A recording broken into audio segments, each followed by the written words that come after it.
Hello, it's Terry, and this is just a very short what's in the box. And this is from one of my favorite eBay sellers, and it should be yours too if it's not. It's Dkim from Hawaii. Anyhow, I'll just get on to the plants. These are definitely replacements. I'll start on the right here. This is a plant that I got years ago from Peter Lynn. And back then it was all the rage. And this plant, very, very healthy. Lots and lots of pseudobulbs that you can see. The majority of them have previously bloomed. This one has 2 flowers open, and then there's 2 buds. As I said, this was all of the rage. And this is LC.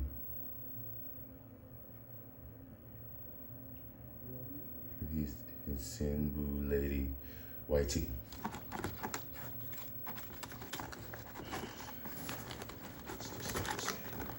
Anyway, next door to that is another favorite. The best of both. There is a name, but it escapes me now, and this is Den Farmeri crossed with Thrissiflorum. Both of these are from the China Himalayas. Can be lithophytic, but primarily they are epiphytic in montane and evergreen rainforests. They do appreciate lots of light and lots of air movement in the growth season. And then after the growths have matured, it likes a rest. Still likes humidity, but it likes a cooler, drier rest. And you initiate the watering and the fertilizer when you begin to see new growths or spikes which emerge from the tops of the canes, and they can rebloom off of old canes. The canes in general are kind of cubic, 4-sided. Again, water copiously and fertilize with good air movement, and then provide it with cooler, drier temperatures. This to the left is another dendrobium from Asia. It's from the China Himalayas, and it's also from Thailand and other areas. This is Dendrobium uniflorum. This again likes a constant supply of water year-round. They prefer to be mounted because they like good drainage, but they want year-round water, year-round fertilizer. And they flower from fall to winter to spring to summer. I'll be right back. From the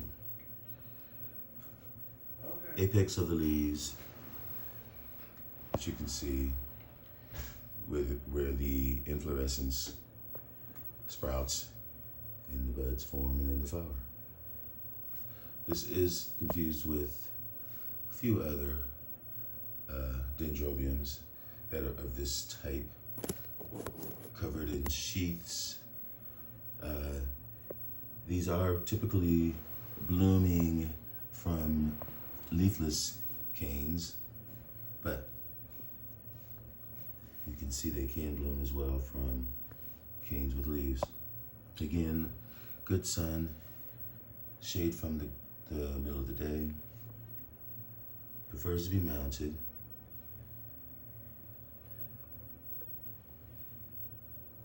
But constant source of moisture and air movement.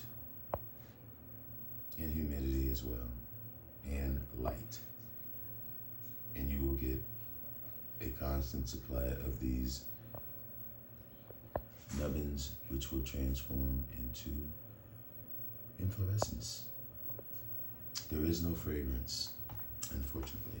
Although in the past I've had this plant and it has given me fragrance during some parts of the day. But typically there is no fragrance. But folks, that's my video. Beautiful, beautiful plants. Check out Dkim on eBay. Other than that, thanks for watching. And as always, enjoy your orchids.